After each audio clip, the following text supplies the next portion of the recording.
Welcome, everyone, to the Cognitive Science Show. This is a new series with my ongoing partner in crime about these Cognitive Science Show series, Gregg Henriques. This is a new series we're entitled Transcendent Naturalism. We're trying to bring about the most, I think this is the right word, satisfying consilience between science and spirituality that we think is possible and viable right now. So what we're going to do is, first of all, sort of talk a bit about why this is problematic, and then I'm going to do a review. I'm not going to do a complete representation of an argument I made recently at the conference that Gregg organized, the Consilience Conference, where this was the core thing we were addressing, and give Gregg a chance to interact with it a little bit more dialogically. And then that will lead into Gregg bringing in work from his UTalk framework that will also I no doubt, given our past history, converge and synthesize with what I present. And then we intend to have on a third person, not the same person each time, that will enter into this discussion about transcendent naturalism. So why... Let me, if I can just pop in here. So yeah, this is a super exciting series that we're about to embark on, I think. I mean, you know, what is the meaning in mental health crisis? What's the kairos of the moment that we find ourselves in? And, you know, it's been super cool to do the consciousness, the self, the transformation, psyche, pathology, well-being. But what's the ground of understanding of meaning making and what's right for this moment? And that's what this series really feels like it's about. So at that center, it's a deep epicenter, at least for me, in relationship to our journey together and where we are in general. So I just want to offer that. So I'm really looking forward to it. Me too. Me too. I can't think of anybody I'd be rather doing it with than you. So these are two topics, of course, that are very significant, at least in people's background, science, the scientific worldview. And for those of you who sort of might say, well, I sort of reject the scientific worldview, you have to understand the scientific worldview isn't just rejecting this or that claim from Darwin's theory of evolution. It's rejecting the entire framework of science and technology that is pervasive and insinuated its way into everybody's life and everybody's way of thinking in a deep way. This is not some criticism or accusation. This is an observation that I hope to make good on, and I'm sure Gregg will help me on this. And then the idea is, nevertheless, spirituality, and of course, we're going to have to talk about what does that mean, because originally it meant relating to spirits. And is that still something we can talk about? And the answer is going to be sort of yes, but not in the way we used to think of them, perhaps. This is all something that's in question to begin with. But whatever that term is supposed to broadly mean today, and it means a lot, but vaguely, because many people identify as spiritual but not religious, there's something of import to spirituality. And this has to do with issues around connectedness, a sense of being in touch with what really matters, what's really real, having a capacity to become wiser, overcome foolishness, self-deception, to go through a kind of growth that is not just a growth in one's acquisition of factual knowledge. There's a lot of different overlapping things. We don't need to get clear on that right now. I'm going to argue that one of the things that binds them together is a notion that when we mean the words, part of what we've always pointed to with the word spirit is a capacity for transcendence, a capacity that we can transcend ourselves in some manner that is very, very significant. Now, this is problematic to have these two right now, and I'll turn things over to Gregg in a minute to bring out his very famous and deservedly so discussion about the Enlightenment gap. But we have to understand that for us, these two things are at best orthogonal in our culture, science and spirituality, and frequently they're regarded as antagonistic to each other. To be spiritual means you don't just, you sort of reject scientific materialism. It's not clear what that's pointing to, and equating science with materialism is part of the problem we're going to talk about. And if you're scientific and you're rigorous, you don't believe in any of that woo stuff. And, you know, by and large, there's a lot of crap that goes under the name woo, but that doesn't mean that everything can be easily dismissed away. There are real issues that have to be discussed. And so for us, they have this very tenuous and at times tortured relationship. But if you go back far enough, pretty much before the scientific revolution, reason and spirituality are deeply interwoven together. This is quintessentially the case in the Christian framework, the Christian Platonic framework, etc. And there are many people who are making that case and bringing it out again for us today. D.C. Schindler, Catherine Pickstock, a host of people are just doing amazing work. It is a fascinating book. Aspects of Truth. I just finished it. It's lovely. I've reached out to Catherine, and hopefully I'll get a chance to go to Cambridge and talk to her directly. Lovely. She'll figure in some of the discussions we're going to have. Definitely. The idea of conformity and being and knowing in right relation is certainly something that's going to pop up a number of different times in our conversation. And the deep connections between rationality and ritual, which I think are also something that we're going to discuss. Amen. So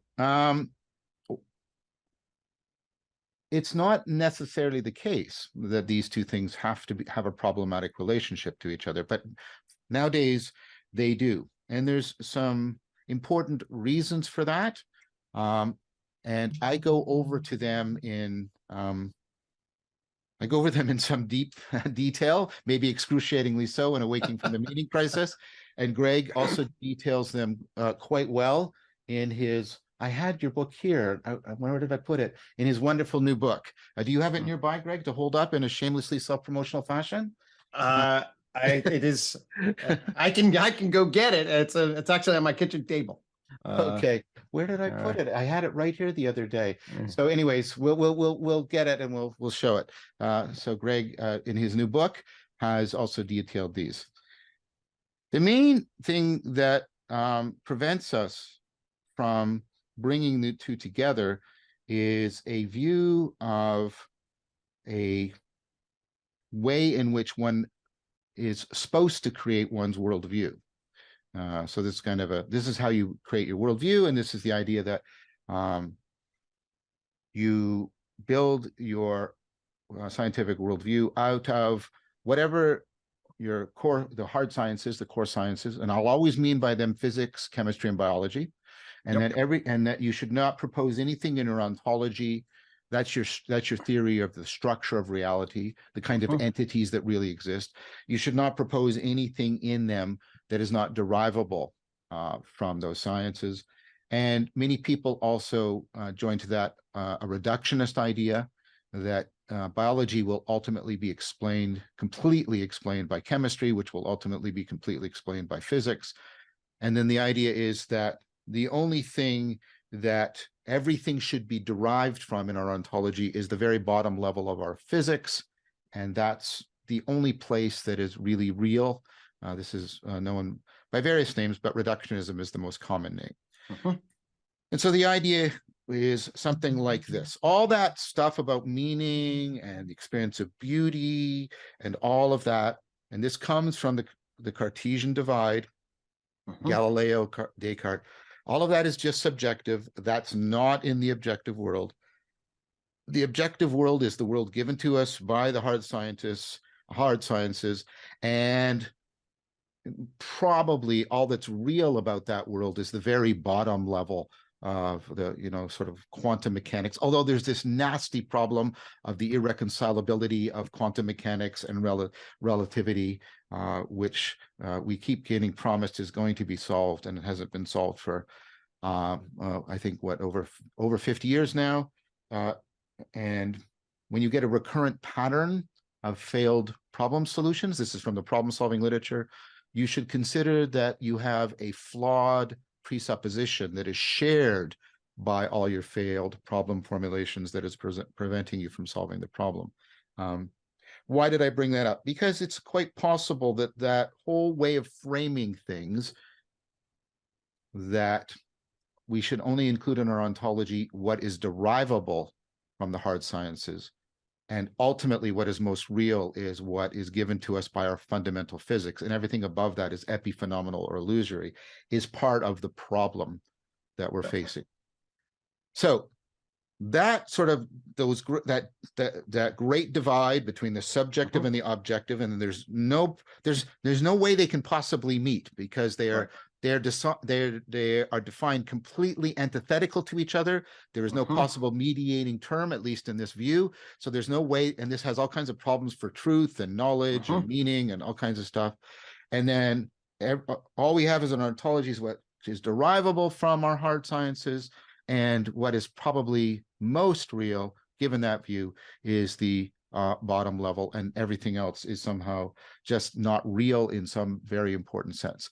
And that means everything you consider spiritual, the meaning, the beauty, the sense of self-transcendence, that's probably illusory.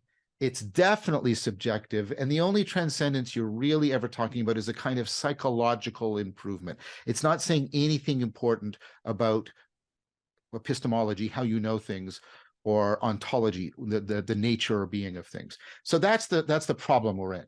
And the problem is, we can't just sort of can I give just a real quick sorry no, so just how do we embody this? So I'm with a young man who I know, and we're at a party, and he's gone to college, and I said, oh, what did you learn? And he's like, actually, I learned them just a bunch of chemicals. Okay, so he has a physically reductive neuroscience class and sort of an analytic philosophy class that is very harsh on love and other kinds of concepts. And so the take-home message that he gets from going to college is that I'm just a bunch of chemicals. And I think that really just sort of captures just, meaning, hey, I thought I cared about my job, and I thought I loved my girlfriend, and no, that's oxytocin, and we are just basically an unfolding bumping of molecules or atoms or quarks, or I don't know why wherever you're going to stop. But it's this mechanistic billiard ball at some fundamental level of unfolding that really is determining everything. And you just live in an illusory epiphenomenal world. And if you say that to yourself, I mean, we talk about meaning in mental health crisis, you're like, okay, well, now I'm going to get up and really take care of my kids, because that really matters, right? If I'm just a bunch of chemicals. So anyway, I'll just sort of, at the embodied human level, that is real consequence, but that's essentially what it will manifest.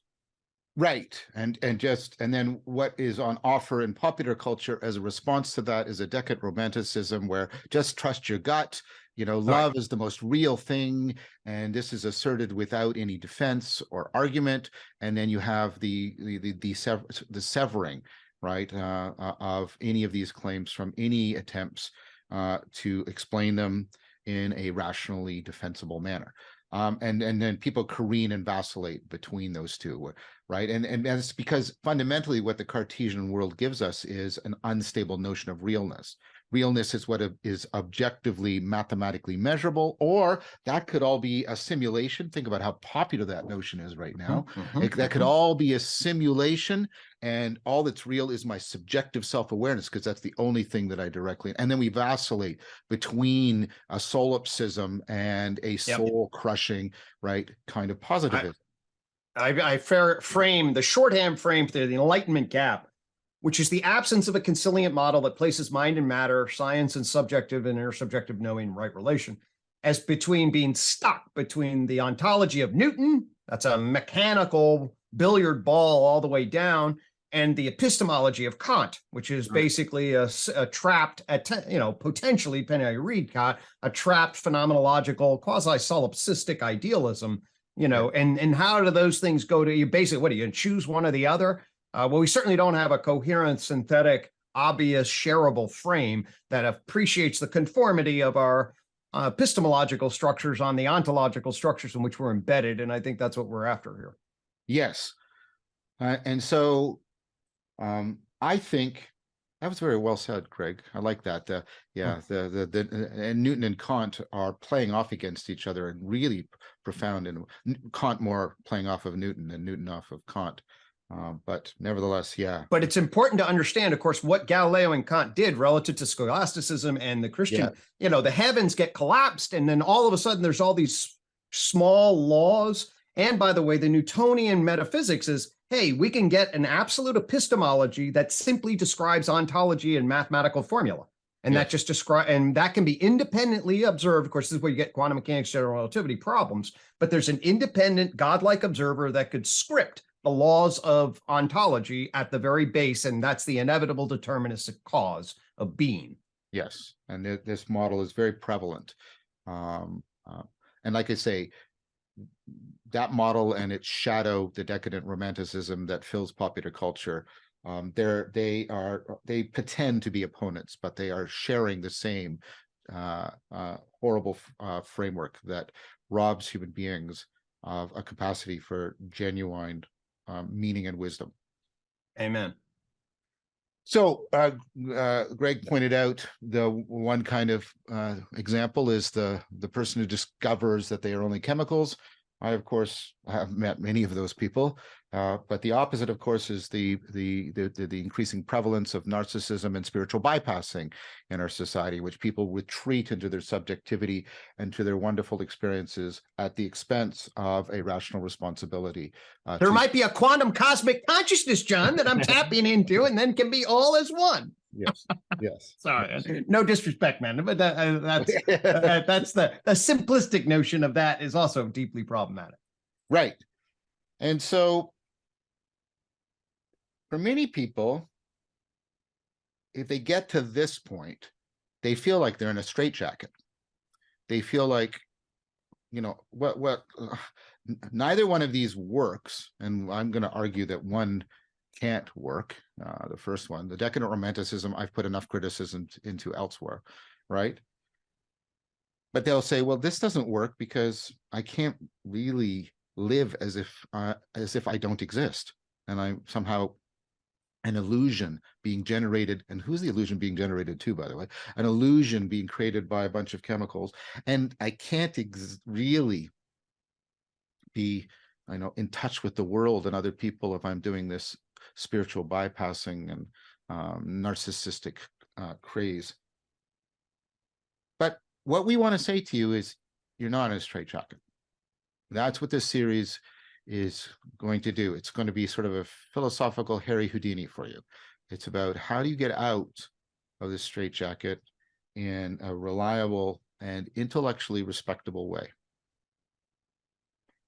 So what I want to do is I want to start making an argument or reviewing an argument that I've been making over the last 3 or 4 years. And it's sort of been building for me, I hope, in clarity. And it's because it's been helped by some amazing people. And I want to go over that argument. I want to set up a few preliminaries. I'm going to put one preliminary, Greg, in that I didn't put in for the consilience talk.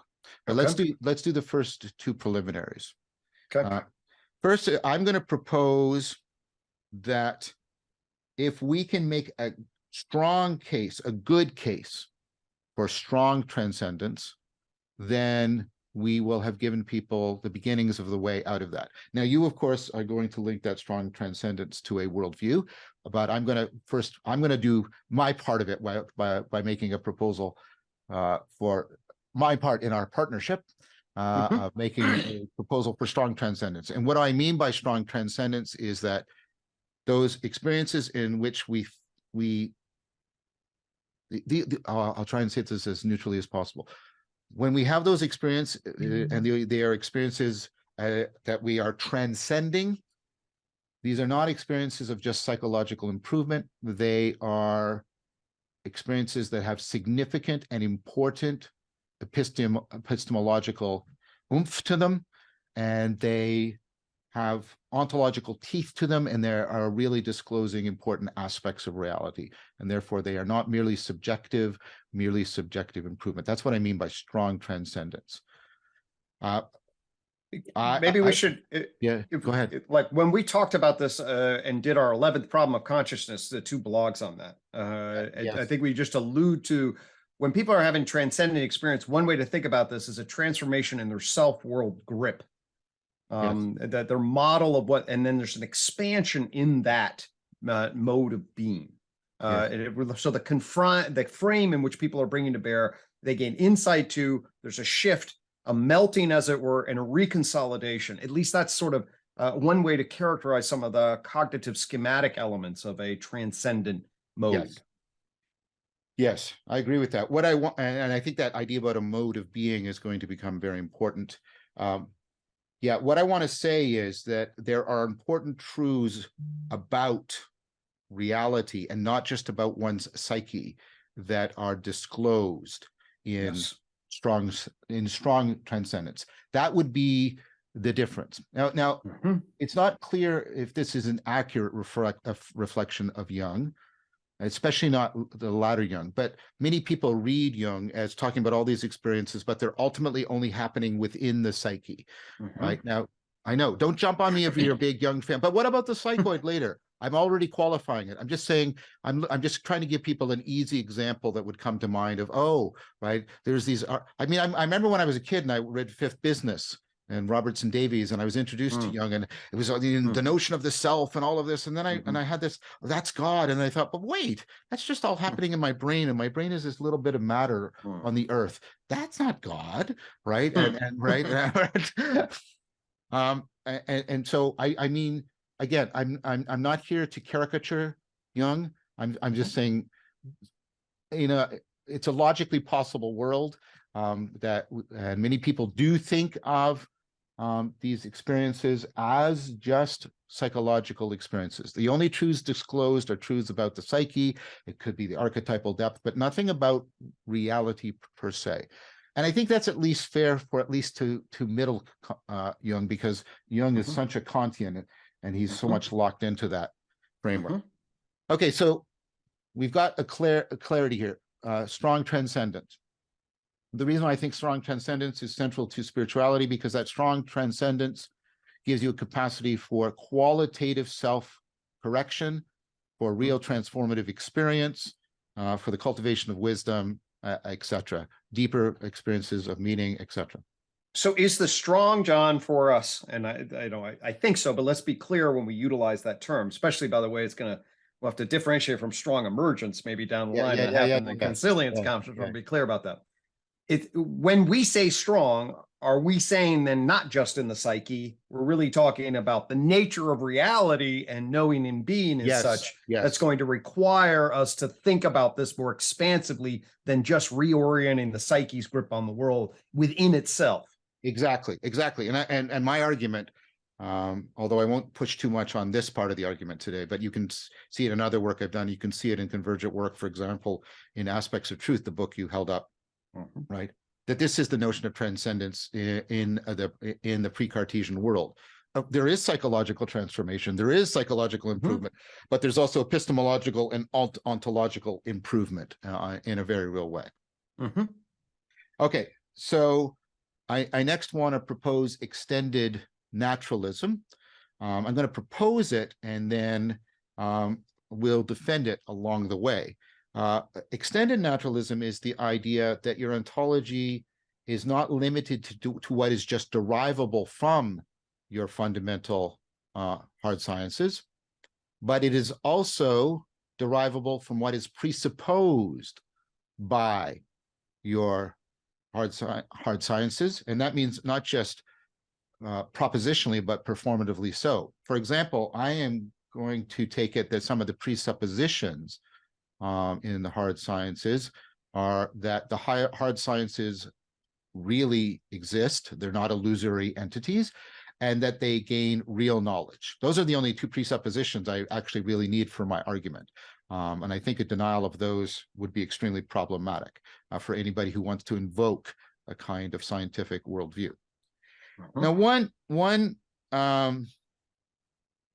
thing I want to that I didn't do at the conferences, I want to make an argument about reductionism. It's not actually my argument, it's Ned Block's argument. And you sort of touched on it a minute ago, Greg, which is once you start reductionism, there is no reason in principle where you can stop at any level but the very, very bottom level. This is called, right? And he says, look, any move you say oh, this, right? Then Yep. if there are possible levels below that, then you're compelled to drop and drop and drop and drop and drop to your possible level. That's the third thing I want to just put on the table. And I think for those who want to, if you want to examine that argument more carefully, just take a look at Bloch's work. But I think that's a fundamental move. Once you open the door of reductionism, see, you get this problem with people very often. They'll say, oh, well, it's all just in the brain. Well, you can't stop there. There is no, right? You have to keep, well, what's in the brain is just the molecules, and what's in the molecules are just the atoms, and what's in the atoms are just the quarks, and what's in the quarks are just the more fundamental, whatever they are, and what's in those is just the probability distributions, and what's in those is just sort of, oh, right, and you get down, right? And so I'm not going to allow any reductionist to stop at any level other than the very, very bottom level. Lovely. Okay. Yeah, yep. No, and I'm with you, and I'll throw out a little UTalk teaser here to come back to this, okay? Which basically says one of our little mantras in UTalk is, I am an energy information singularity, and it actually allows you to grab it does afford. Now think about it this way. Remember I said I'm just a bunch of chemicals. I'm an unfolding wave of energy information. Okay. And I'm going to suggest the concept of energy information is one of those ontological concepts that affords, if we're going to go to the bottom, okay, those are two pretty good words that get you to the bottom on the one hand. Now, of course, you and I are in 100% agreement that you will not explain the world from the bottom without emergence and emanation. Yes. But we certainly don't want to stop at chemicals or quarks. But energy information is actually an interesting place to bottom out on. And it can be a fun place to bottom out on as you climb back up. Yeah, and a lot of my argument actually runs off the idea of needing information to be real. Exactly. In a very fundamental way in your ontology. In a very fundamental way. And energy is pretty real too. Well, the two are inseparable from each other in an important way. Especially when you get down to the bottom level and all you're talking about probability distributions, and then where's the fire in the equation? Where does the actuality come from? And we can talk about that when we get to it. But are we sort of set up? Are we sort of totally set up? 100%. Yep, I'm there. Okay, so we've got these three things. We've got a proposal for strong transcendence, a proposal of extended naturalism, and a proposal that you can't stop reductionism except at the very, very bottom level. And maybe there is no such thing, and then that also becomes very, very problematic as well. All right. So what I want to do is review the arguments, and I'll take a bit of time here to do something I didn't quite do as well at the conference. I'm glad it was very well received, but I came away thinking I should have done this and I should have done that and I should have done that. Right? Typical academic. Okay.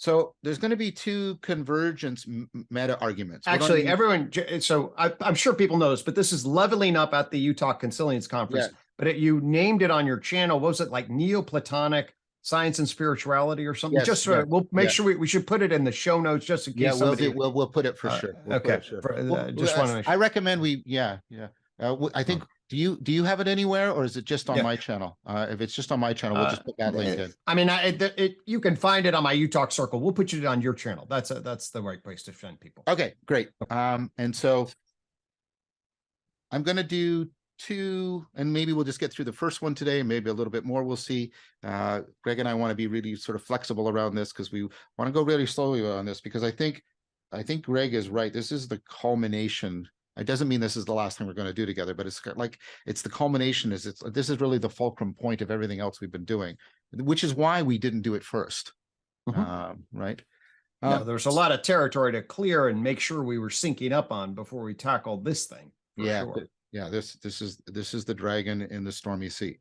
So what's a convergence meta argument? It's an argument made up of arguments. So what I mean by that is that there are many independent arguments that converge on a conclusion.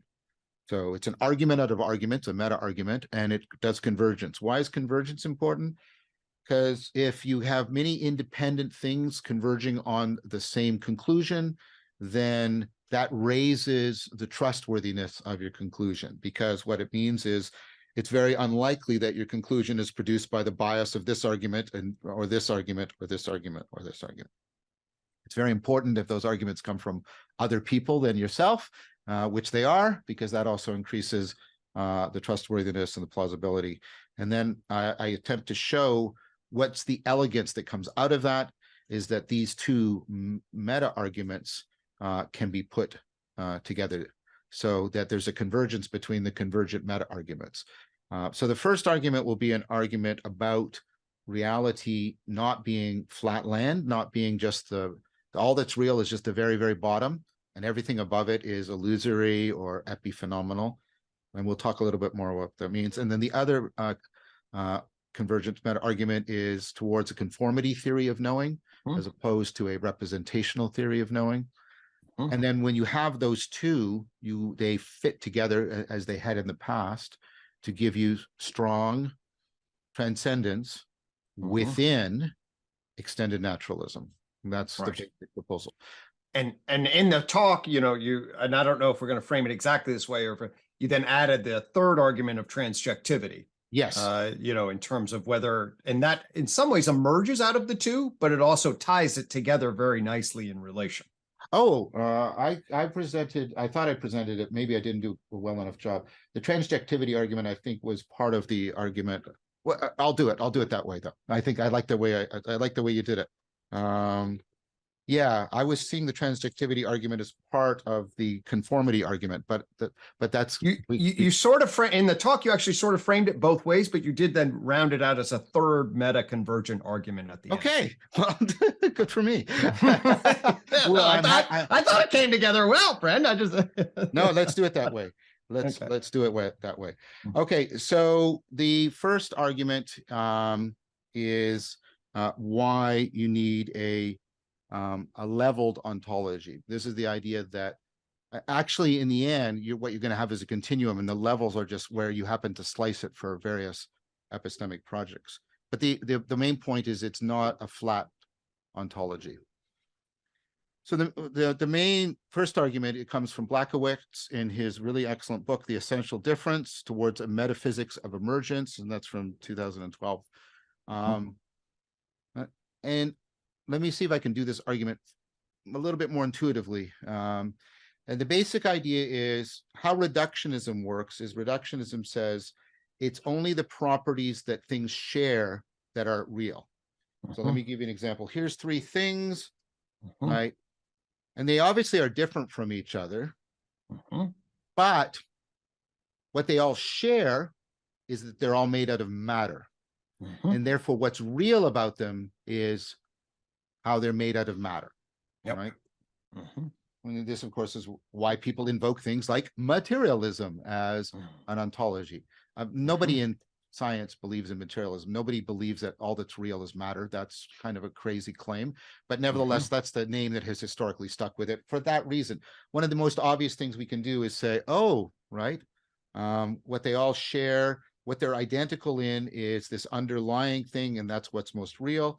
Why do we do that? We do that because if I know the properties of matter, I don't need to have to know the individual properties of this and this and this, so I can make general predictions about generalizations, exactly. Generalizations. Now here, notice what's happening, and please pause to note this. It's more real because it increases my capacity for explaining.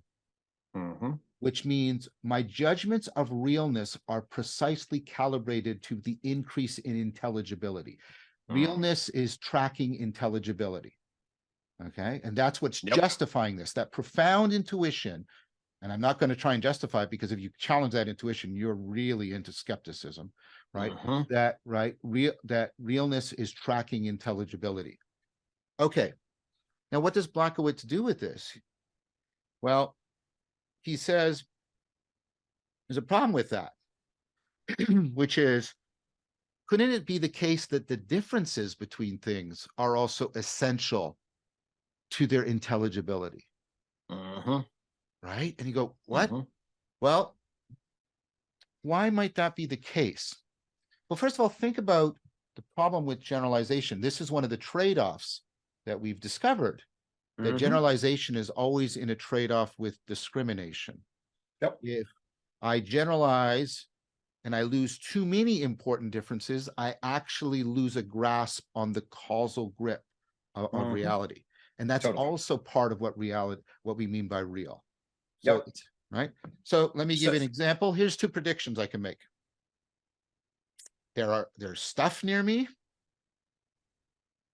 right? Or there are people near me. Now notice the one is almost always true.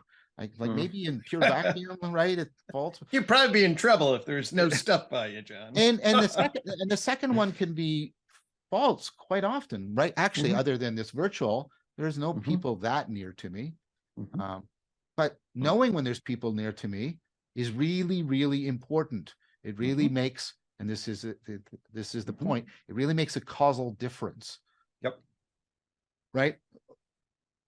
So discrimination is like acuity. Acuity is being out. So I take my glasses off, my visual acuity goes down, things blur together because I'm losing all the important differences. See? Yep. All right. So there's a trade-off, which means it's not the case.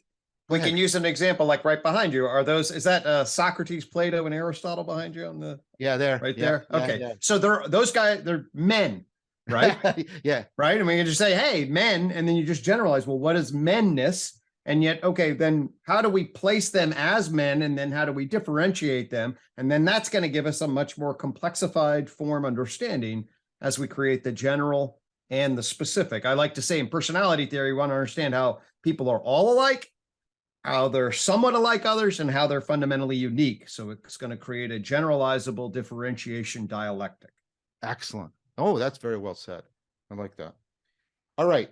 So if you, that's my attempt to supplement Blackowitz, and I'm going to do a little bit more. And this is the idea, well, because intelligibility ultimately depends on information. Now, right now, I'm going to use information even in the technical Shannon information theoretic sense, which information is a probabilistic relationship, a statistical relationship that allows you to rule out alternatives. So, classic example, I toss a coin and it comes up head. That's not very much information because there was only one of two alternatives, right? If I roll a dice, if there's a little bit more information if it comes up a 3 because it's 1 out of 6 possibilities, etc. And so when you have that relationship between events, that this event predicts that event and that prediction rules out alternatives, then you have information in the technical sense. Now you go, okay, so what? Well, if you don't, here's the basic proposal: without information, there's no intelligibility. That seems, I think, uncontroversial. And then let's use Blackowitz's language here. Information is an essential difference. It's on the differences between events and on the ruling out of alternatives, which are also differences from counterfactually important differences. Difference is essential to information, which means if you try to get below all the differences, you progressively lose more and more information. Now, that's to be expected. So because we have this trade-off relationship. We can't just maximize intelligibility by maximizing generalizability. What's the lesson that comes out of this? The lesson that comes out of this is the following, that intelligibility actually depends on this play between identity and difference. Both are essential, and any argument you made for the identity being essential, you have to make for the difference being essential. And if there's essential differences, that means there's something real about this frog from this stone. Even though they're both identical being made out of matter, they're different in ways that are essential in terms of how they are real, how they are intelligible, and how they can show up causally in the world. Lovely. Lovely. So quick, if we take that analysis, we can watch So, take a standard cosmological view, Big Bang is a collapse into, and we can debate about what are the specific, but collapse into this singularity where all the laws of physics break down. Yes. Okay. Why? Because there is whatever that collapse is, you can argue certainly it's a collapse somewhat into sameness. I want to say ultimate sameness, but the fact of it is our laws of physics are actually tracking differentiation. And Yes. if you collapse differentiation, there's no intelligibility. That's and right. So you can totally then see the laws of physics are trying to track pattern differentiation in many regards, and of which its absence means you have all you could say, well, there's the dot, and I'm now done in relationship to what I can say.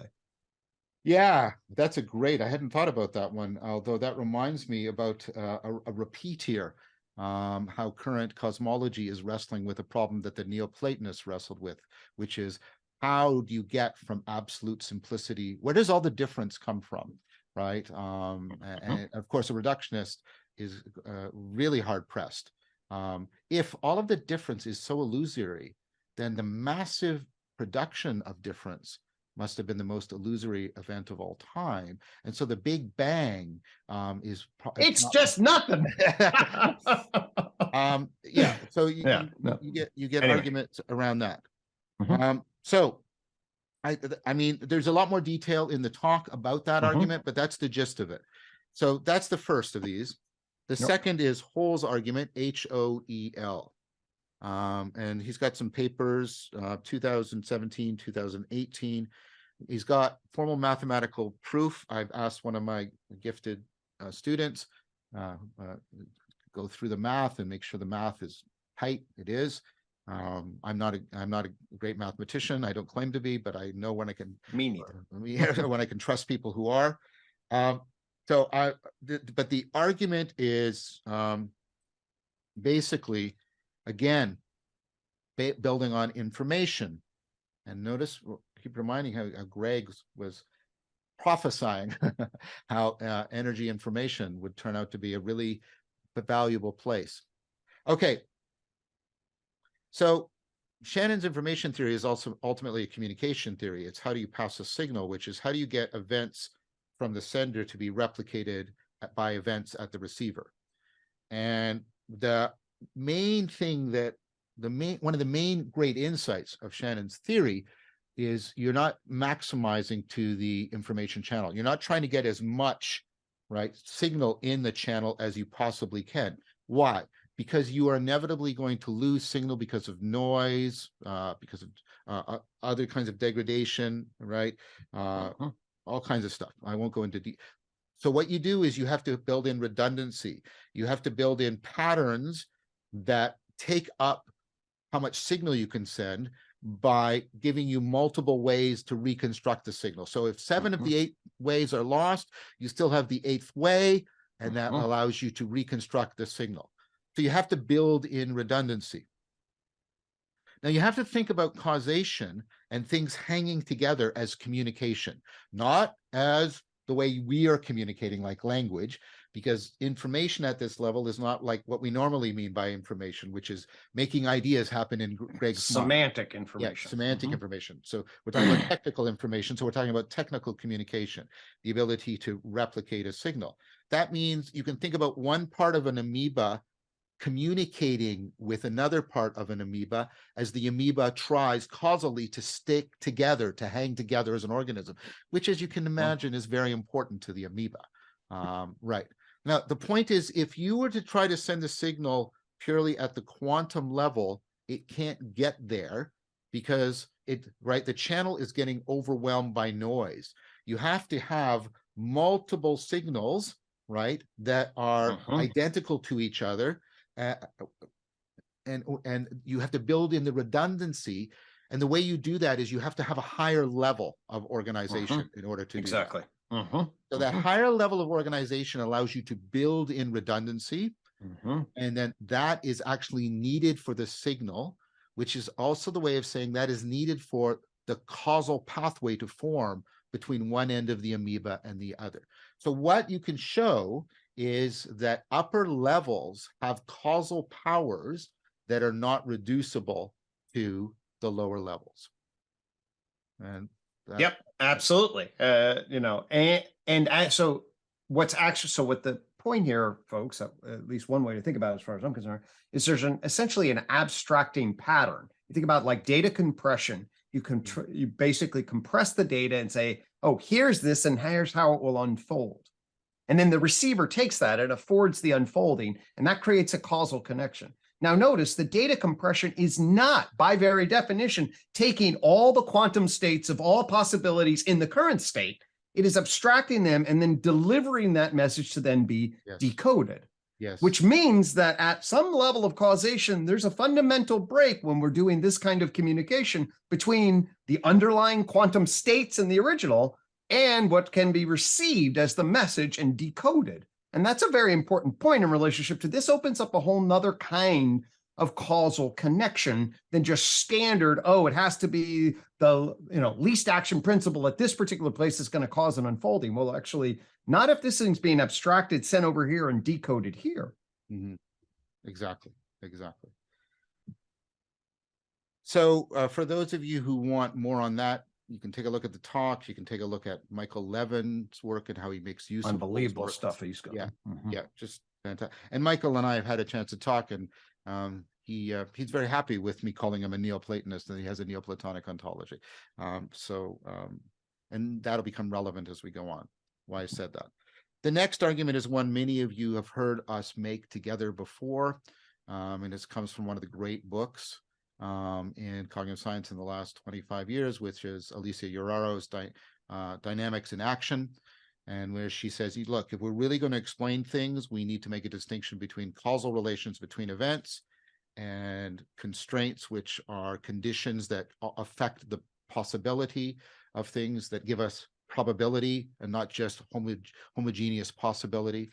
And then, of course, once you talk about that, you can talk about bottom-up causes, like the micro events of a tree within a tree. The microchemical events cause a particular structure, macrochemical structure, but that structure of the tree changes the probability that a chlorophyll molecule will be hit by a photon, thereby powering the tree. So the structure changes the possibilities, which alters the power and energy going into the micro events, which then support the structure. And you have to talk about emergence up from causes and emanation down from constraints. And and then and that's basically the only way you can talk about self-organization without falling into circular explanation. And so whenever you have a feedback loop, like you do in living things, if you were to try to trace them out in just a billiard ball manner, you will get a circular explanation. But by making this difference between bottom-up causes and top-down constraints, Uraro breaks out of that circular kind of explanation and shows how feedback can be a real pattern that really causally explains things, and you then need a layered ontology for doing that. Her new book is coming out soon, by the way. What's it on? Do you know? More of this stuff. More of this stuff. Yeah, something about context really matters or something like that. I can't remember. Here's another example that I would say is an example of this. So as our society grew, and we merged from the oral indigenous into civilization, it explodes in relationship to the technological structures and what are the kind of regulatory structures that then are necessary to manage what I call the culture person plane of existence.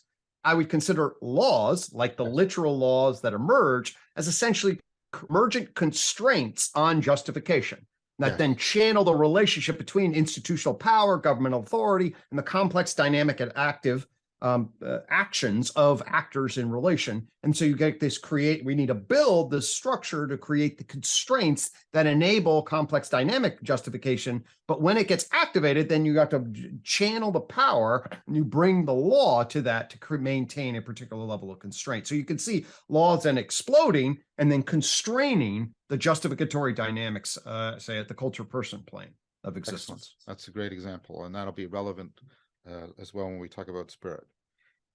The third argument, it comes from Wolfgang Smith. Notice that none of these arguments are mine yet, and that's important. I've also had the great pleasure of talking with Wolfgang. I was on Karen Wong's The Meaning Code, and he also has no problem with the description of being a Neoplatonist. He loves that. So he it's very clear for him. So he makes an argument about the measurement problem in physics, which is the problem that you need the measuring device to have a constancy and an integrity that is greater than the things you're measuring. If it is as ephemeral as the things you're measuring, you can't measure with it, right? And so the thing is, he says, that's like, yes, right? And you can see how this lines up with all these arguments. You can see how they all belong together, right? But his basic point is, like, if you're going to measure the quantum level, you need something that has a stability, like a meter. A meter has to have a kind of stability and integrity that is not possessed by the entities that it's measuring. And so he introduces this other level. He calls it the corporeal, that is above the material. And I think that's fine. And the idea is, the only way you get out of the measurement problem is to have a real, essential ontological difference between the layer that is being measured and the layer that is doing the measuring. I wonder if that, so in UTalk, you have a foundational, essentially implicate order layer of the energy information, and then there's the material object, matter, object, body layer. I'd be interested to talk with them as to see whether that the matter object layer which is an emergent dimension of complexification residing above the energy information. Well, I wanted to bring this up with you because I thought, I don't know if you have explicated it somewhere, but I thought it was always implicit in your work that there was the measuring capacity of the upper level on the lower level. Totally. Yes. Yeah, that's absolutely. That there, well, there's so the argument essentially is that really you can think about it. If you want to put it in information terms, the matter object is sort of like, in sort of a time dilation, it's sort of like a memory. It like freezes aspect of what's going on in the energy. Yes, very much. So it's pulling that data in a space-time continuum type of structure. And then life, mind, and culture are pulling off of that, measuring and then processing exactly. off of that in a way. So you can then pull memory and then use memory for predictive processing. And then you build semantic systems to engage in predictive processing, mediated through cells, mediated through brains, mediated through language. Excellent. I think that's good. Okay, so that's, again, more detail in the talk. You can see the extended discussions with Smith and I, but I think that's good for what we're doing here. All right, so all of these, I think, converge with an argument that I've been making, which is in order to do science, you need real information, real causal signaling, real structures, and real measurement. Science presupposes the reality of all of these things. And as you've just seen, all of these things, in order to be real, presuppose a layered ontology. They presuppose a non-reductive ontology. Okay, so if we take science to be real and to give us real knowledge, then everything that is presupposed, not derived, but everything that is presupposed by the act of science also has to be real. And again, these things that are presupposed commit you to a leveled ontology, an ontology of multiple levels. Another way of flipping this around is, if the upper level at which the scientists exist and in which they're taking their measurements and doing their computation, if all of that is an illusory, then that provides no justification for any claims that scientists might make about the fundamental level. In order for those claims about the bottom level to be real, the knowledge up here has to be real, which means the signals have to be real, the information has to be real, etc., etc., etc. Science is in a performative contradiction if it proposes that all that's real is just the very bottom level. Science doesn't exist. Science doesn't and can't exist there. Now, if you say, like I say, well, science is just an illusion, then if science is just an illusion, I'm not going to listen to you making your scientific pronouncements about what the bottom level is. Like, you can't have it both ways. That's a performative contradiction. And performative contradictions, to say it for the 19,000th time, are just as important as propositional contradictions. Okay, absolutely. So I take it that the argument for emergence is well placed. The argument for emanation The top down is already there because the measurement is top down, the constraining is top down. So it's already, those arguments have been made. An independent argument, another converging argument, right, is if the upper level has no causal powers, it is merely epiphenomenal. It is an effect, but not a cause. And I take it that epiphenomena don't exist. Because give me an actual case of one. The analogies are not actually epiphenomenal. Everybody who says, well, think about an epiphenomena as the noise that the engine makes, but it's not really an epiphenomena because the noise reflects, right? The energy, the heat, and the heat actually degrades the metal. So it's not an epiphenomena, but pretend it was, right? It's not an epiphenomena, but pretend it is. But the thing is, well, give me one where I don't have to pretend. So you've got an empty category. You're talking about it as if you've got a category, but it's otherwise empty. Secondly, if it has no effects, how can it can't be an actual thing because it can't act. And if it has no effects, it can't be known because knowledge is an effect of something. So something that's unknowable, not actual, and does not have any other category members belonging to. This sounds to me like, you know, all the purely illusory entities that we've ever talked about. So I don't think epiphenomena are real things. Right. So if you buy the arguments for emergence, you already buy the measurement issue, the constraint issue, and you realize that epiphenomena makes no sense, you have to also have an emanation. So bottom up, top down, completely interpenetrating each other. That's the first. Yep. Convergence of that argument. And I would say, so I'm in this, as we talked about, the Consilience led by Corey David Barker, this ARC disciplinary research group, whereby what that group is doing is it's trying to look across all the different, it's trying to organize and look across all the different meta perspectives that have been developed historically and concurrently.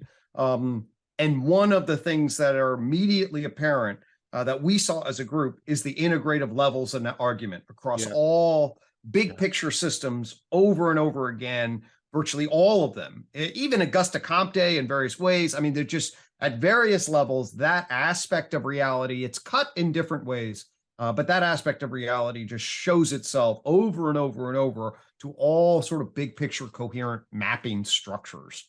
So at that level, there's a whole nother sort of convergent argument of like, well, we take the species of arguments that are trying to get a big picture view. This integrative levels thing manifests itself over and over and over again in thinker after thinker after thinker. That's a great supplement. Thank you for that. That's a very great supplement. So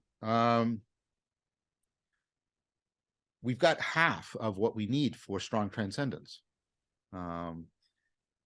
So the other half is to bring back an argument for conformity. So let's just be clear that that's the standard theory of knowledge until the scientific revolution, when the conformity theory gets replaced by a representational theory. Representational theory is the idea, right, that I have something in my head that is a representation for the world. And most people think, well, that's what knowledge is, right? But map territory kind of thing. Yeah. The older model was, no, for you to know something is for you and it to share the same form. Form doesn't mean shape. Form means sort of its dynamic structural functional organization, the fundamental grammar that makes it be what it is. The grammar within you and the grammar without you are, when they come to be identical to each other, when they conform to each other, then you know things. You are in touch with reality, to use a metaphor that still survives in our language. Absolutely. Is that clear, do you think, Greg, for people in general, the difference? Yeah, again, let's go to modern empirical natural science with these formulas they started. And these formulas could be like, okay, this just represents the world. And so now I split my analytic representation from the world and develop a correspondent theory of truth, which basically says, okay, these abstract representations are corresponding to reality, and it is that looping function, which is a very important kind of epistemology. But when you bite into an apple, okay, what you're actually doing is you're bringing all your senses across a multimodal distribution across time to interact with that structure, and it is not the same just to say I have some representation of my apple in my head, and that's the thing. Is actually it's a much more dynamic interface where the interface between the form of the apple and its pattern recognitions and the form that you bring to bear in the interfacing structures is, well, conforming. That's what it is to grip and to have knowledge and relation. So just to foreshadow, and this is where this argument will end up, think about what we were saying. We've made an argument for reality is layered in this bottom-up emergence, top-down emanation. And then what you'll see is, right, the increasing convergence. Well, this is how cognition is organized: bottom-up emergence, top-down emanation. And it looks like there's a reason for that, that the grammar of cognition is conforming to the grammar of reality in a fundamental way. So that's the foreshadow.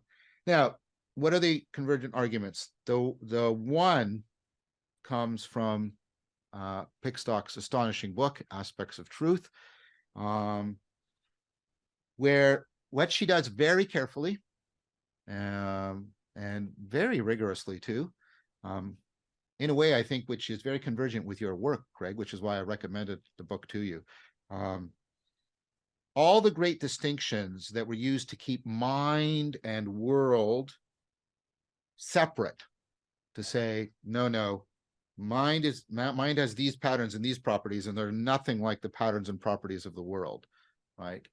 All of those great distinctions have basically collapsed under the weight of strong philosophical and scientific argumentation. I won't go, I'll just list some of them, that were used to try and say, well, the patterns in the mind aren't the patterns in the world. And this is Kant's major argument, right? All you have, all those patterns, those are ones that the mind imposes on the world, on the representations, but how the world is in itself, you can't possibly know. This is his famous thing about the thing in itself. The problem for Kant is he says, in order to be that consistent, he has to say that causation is just also a relationship, a pattern we impose. And then he famously uses that to say, that's why we can't do metaphysics. We can't make arguments about God causing, right, all of this intelligible structure, because cause only makes sense within the intelligible structure. And everybody often, and I did it too in undergrad. But Fichte comes along, and they never gave us Fichte to read. Right? And Fichte says, but wait, you claim the thing in itself causes all of this. We can't know what it is, but we can know that it is. But that's exactly the same position that God is in. That's something outside of the phenomenological experience. And so how can you possibly talk about a cause outside of that when you've argued that we can only talk about causes within our phenomenological experience? So there can't be a thing in itself any more than there can be a God. And then Hegel comes along and he says, well, yeah, and if I can't possibly know something, if it has no intelligibility, how can it possibly be real? Real is judged by intelligible. And how can you know that there's a limit unless you can transcend it to some degree? But this is a limit that we can, and so the whole Kantian thing falls apart, right? As I've argued, right? And, and Clark says, Kant has a problem with that he claims that there must be other minds, but no, all I can legitimately say is, I have imposed a pattern on what appears to be another mind, but not that there's another. So how could I possibly have moral obligations, which he's all going on and on? There's all these problems. And then to make matters worse, the famous distinction that he based this all on, the analytic distinction, which is the relations between ideas, and synthetic relation, the relationship between facts, that analytic synthetic distinction has been totally broken down. And these are famous arguments by Quine. Yep. The distinction between a conceptual schema and its content has been undermined by arguments by Davidson. The fact-value distinction has been undermined by Casebeer, by Putnam, and by this guy called John Vervaeke, who talks about relevance. Right? Amen. So all of these things that have been used as a standard way of cleaving subjectivity off from objectivity and supporting that whole framework, that the things that did the cleaving have all disappeared in a very significant way. So that's the first argument that she makes. Makes a second related argument. This is why the book is really important. She shows, and this is convergent with other people, that the attempt in the analytic tradition to bridge between these two worlds by saying, well, there's subjectivity and there's objectivity, and then there's the logical realm of propositions, right? Goes through the history about, right, that third realm, the proposal of that third realm has collapsed because of all kinds of arguments, and many of you are familiar with them. There's arguments around incompleteness from Gödel. There's all the paradox arguments, you know, Russell made many of them famous, right? There's multiple logics, so which is the right one? There's paralogics. There's the non-logical relations between logics. Like you can't inferentially get from one logic to another logic. If I'm in predicate calc, I can unfold all possible permutation of the predicate calculus, and I won't get to modal logic, right? So there's all of this, right? And so, and then there was and then there was all the epistemological problems. Is, well, why can we have direct knowledge of those, but we can't have direct knowledge of those? And so this whole project is largely now regarded as completely collapsed. So notice that the two components of this view, right, which is, right, the things that cleave it, all these hard analytic distinctions, literally the analytic synthetic distinction, all of those distinctions have collapsed. And the thing that was supposed to bridge between the subjective and the objective world without getting us back into that horrible, horrible conformity theory, namely the third realm of propositions in logical space, that has collapsed too. And so she says, well, what you're left with, right, is you're left with an interpenetration of knowing in the world. And the way to make sense of that is conformity theory, in which there's mutual participation in the same governing principles, the principles governing the mind and the principles governing the world. As I like to use the metaphor, there's a grammar to grammar relation. My favorite example, a completely biased example, though, of course, is the principles that govern the evolution of life are the same principles that govern the evolution of relevance realization. And so how the mind is unfolding and how life is unfolding and biology unfold, etc. I made those arguments elsewhere in more detail, so I'm just making. No, it's the same. I mean, you talk lens on the same thing. Inside of physics, the principle of least action is unbelievably profound. The core fundamental principle of behavioral investment theory, the principle of energy economics, the principle of least effort. Yes. I mean, these are the kinds of embedded correspondences that are going to afford us the capacity to see subject to object, object to subject in a conforming identity. Yes, I think that's well said. And of course, this lines up with other arguments that I could put easily into convergence here. Evan Thompson's deep continuity hypothesis. Many people making arguments about I think Friston's predictive processing, fractal relationships, et cetera. So again, a lot of convergence around this. I have an argument that I've already made, I already foreshadowed, which is, look, cognition, overwhelming consensus now has this dynamically self-organizing, multiply recursive, bottom-up, top-down. Why does it have that structure? Right? One is it has that, and reality is not like that at all, right? Which means, like, and this is, and we're trapped in some sort of Kantian hell of an absolute solipsism or skepticism, or cognition reliably takes on that structure across evolution and within the acquisition of knowledge, because that is how reality is organized. And then you have the basis for the conformity theory. So you can take a look at my talk at Consilience or the talk I gave at Ralston, where I developed that argument at much greater length. So you got that. And then there is another argument, which Greg says I said was the third, so I'm happy to do it that way. This is a convergence between Gibson, Heidegger, and Vervaeke. Sorry of putting myself in company with these giants. But this is an argument. I got no around- problem with it, John. well, that's kind of you. This is has the point if there's no deeper, if there's no relation that is deeper than subjectivity and objectivity, then there's no way they can come into relationship to each other. There's no way that knowledge is possible. There's no way truth is possible. And I propose the term transjectivity for that more primordial relation that has to exist such that subjectivity and objectivity come into relationship with each other, such that the world is intelligibly knowable to us. You can reject that. You can reject that. But like the reductionist argument, as soon as you step back, you have to keep stepping back and stepping back into an absolute solipsistic skepticism, which gets you into endless performative contradictions.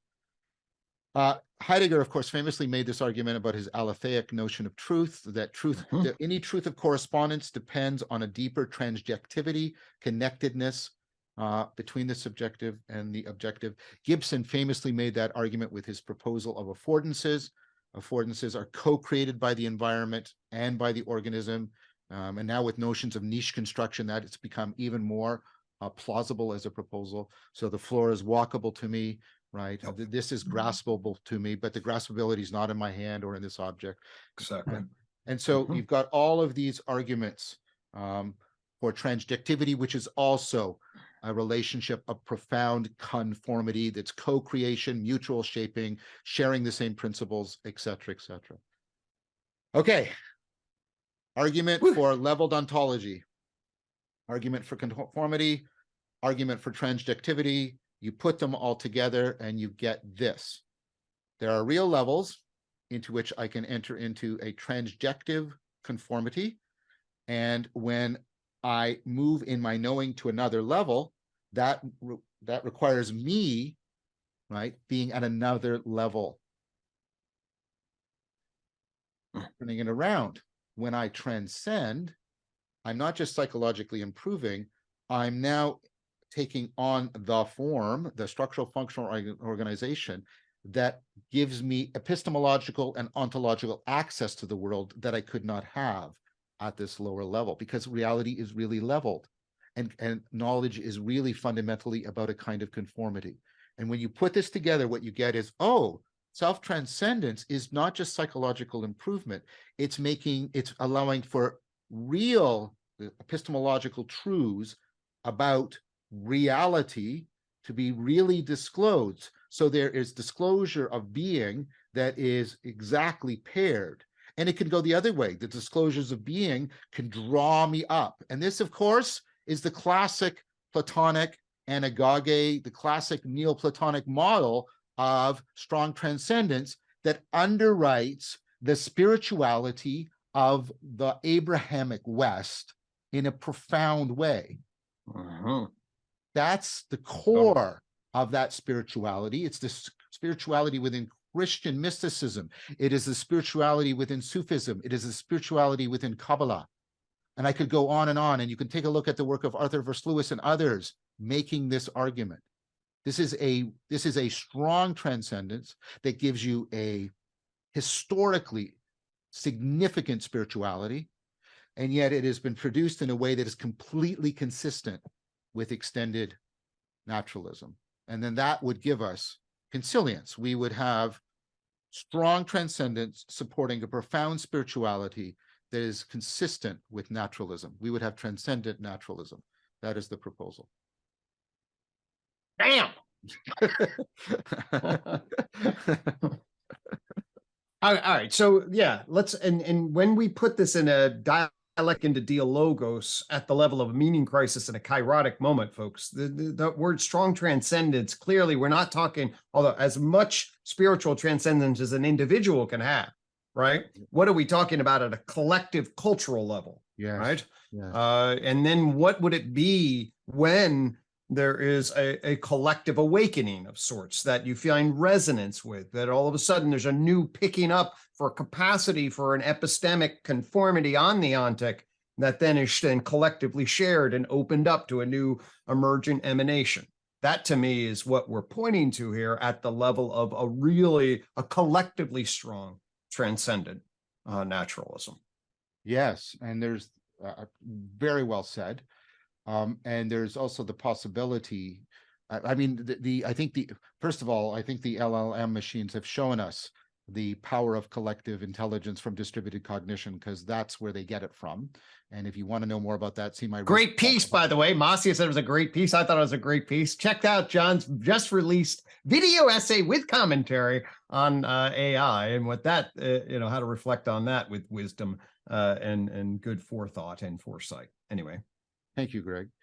So the evidence for a collective intelligence of distributed cognition and the real possibility that that collective intelligence can be educated and educed into collective wisdom, and I've been exploring this with Jonathan Pajot and other people, right? That's a good way of thinking about at least what spirits might be, which is really interesting because it brings back an old idea from Durkheim that the gods and the spirits were, right, that, but it puts it into a much more plausible perspective. As you know, Dan Chiappi and I published 3 papers about the NASA scientists moving the rovers around on Mars. Yeah, and the power of collective intelligence to solve problems and to be able to grok sort of hyper objects that individual cognition can't get a hold of.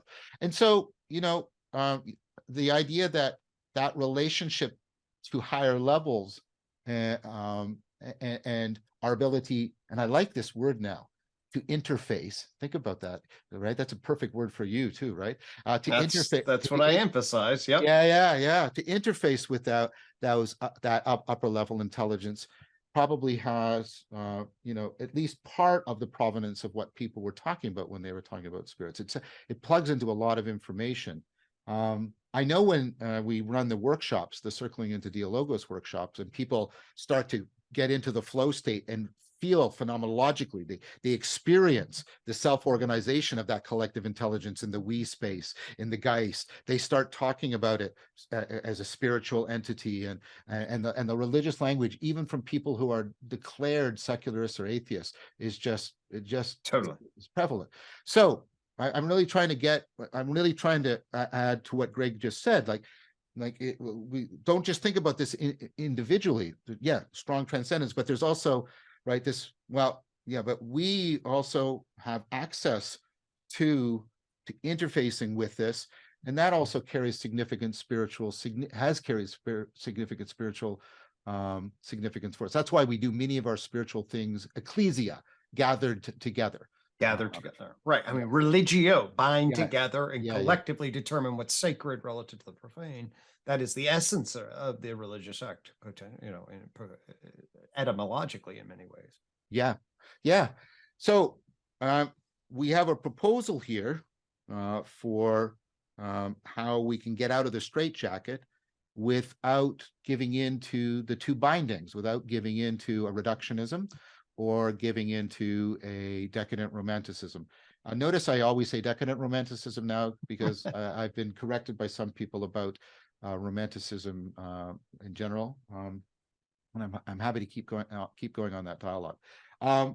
So what I'm going to turn next time, I'm going to turn things over to Greg, and Greg, as we've often done, I'll build it, we'll problematize it, I'll build up that, and then Greg will, in response, build up from his side. And then we get a massive convergence argument, which, I mean, that's the thing that's been astonishing for both of us, the degree to which independently we have converged on this, and it's just afforded so much resonance. Greg, do you want to foreshadow what you're going to do? Yeah, absolutely. So the big picture thinker Roy Bhaskar talked a lot about the job of the philosophers to do philosophical underlaboring to afford us clarity about our scientific understanding and our just embodied understanding of the world. And John, what I think you did with the leveling up thing is just a brilliant articulation of philosophical underlaboring, both to critique the mistaken, misformed grammar of the Enlightenment gap and its fundamental split and attempt to then stitch the subject, objective, whatever, and its failure, its fundamental failure, and that we need to reform our leveled ontology, a conformist model, and a transjective epistemology that gives rise to stitching the ontology together.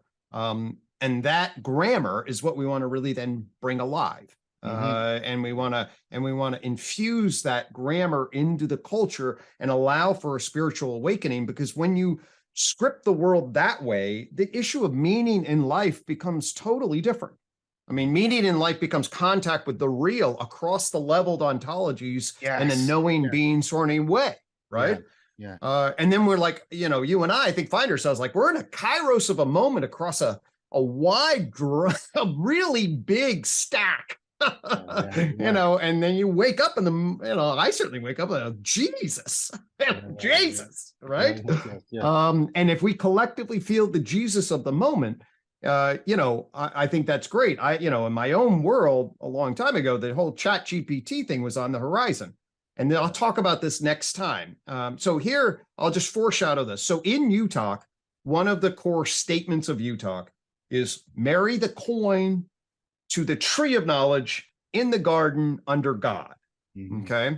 And what that means, the coin is your subjective, it represents your human identity function from the inside, your psyche. Okay. So that's the embodied phenomenological perspectival position in the world. And then you realize, of course, well, wait a minute, I can interact with the world. So that's kind of weird. I can talk and hear myself and you can hear me. So there's obviously a transjective, but we have our coin position, subjective, unique.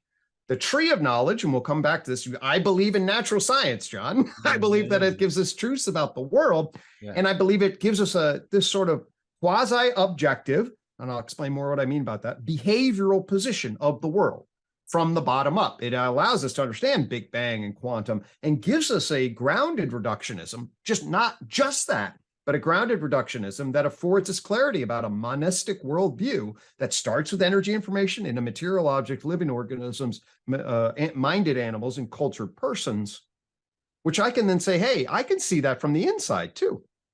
I can see that aspect of myself from the inside and the outside. So marry the coin to the tree is the embodied conformity. Right. It is the embodied conformity of knowing and being, knowing from the subject perspective, affording an understanding of what we've discovered about the real world through, say, scientific epistemology, and placing those in right relationship inside out, outside in. And then ultimately then doing that in a way that, well, what is collectively valued and what is the ultimate good? What's the ultimate? And that's represented by our ultimate concern, whatever elephant, sun god, whatever your icon is of what would call you then forth to be in the world in a way to say you want to be a good ancestor at this time, right? So I will then basically say, hey, the emergence of the philosophical understanding that John does is completely consistent with, and I'm not a philosopher by training. I've now educated myself some, but I'm not a philosopher by training. But this is what emerged in relationship to the psychological and psychotherapeutic world that I found myself in, and the kind of modeling for me as a psychological doctor, a scientifically grounded psychological doctor, to help people to find meaning in life in relation. So the last thing I'll say is I'll start with taking your leveling up, and I'll just look at it through the lens of the tree of knowledge. And I'll suggest that, hey, tree of knowledge will say there's leveling up, there's actually aggregate leveling up, there's development of levels within a dimension, and then jumps into dimensions. And that will give us a little bit of a taxonomy on the leveling up structure that I think will give some richness to that. Then we'll talk a little bit about the emergence of what I see as the power of the conformity model. Basically, I'll just take your recursive relevance realization and say, well, that stitched together so many of my ideas, and now I can actually see the architecture of my sort of mind 1, 2, 3, my neurocognitive subjective experience justifying state of being. And then the super interesting thing, if we come to transjectivity, I realized, so the core concepts that I use after the tree of knowledge to sort of theoretically frame human psychology: investment, influence, justification. These are clearly transjective concepts when you really look at them. They're totally transjective. So now you're like, oh, these aren't subjective, objective, they're transjective. So I will then suggest that we can put JI dynamics, justification, influence, and investment as transjective concepts. Excellent. And it's just like, holy good Lord, your philosophical rich grammar underlaboring sets up from what I'm sort of developing over here on this side. And that's a pretty tight correspondence. That's really, that's exciting. I'm looking forward to it. So me too. Okay. All right. We did our first episode. We'll put the name and link of Greg's book, which neither one of us could retrieve. Right. I'll have it all framed out here next time, John. So when I'm talking. And as I said, it's going to be Greg and I initially for a couple of episodes, but it will move into a trialogue, and our third person will change. I think there are a lot of folks out there. Look at the Concilians Conference and beyond that are brilliant, important things to say. Will complement this argument and enrich it and expand it into the collective. Absolutely, I look forward to that. Me too.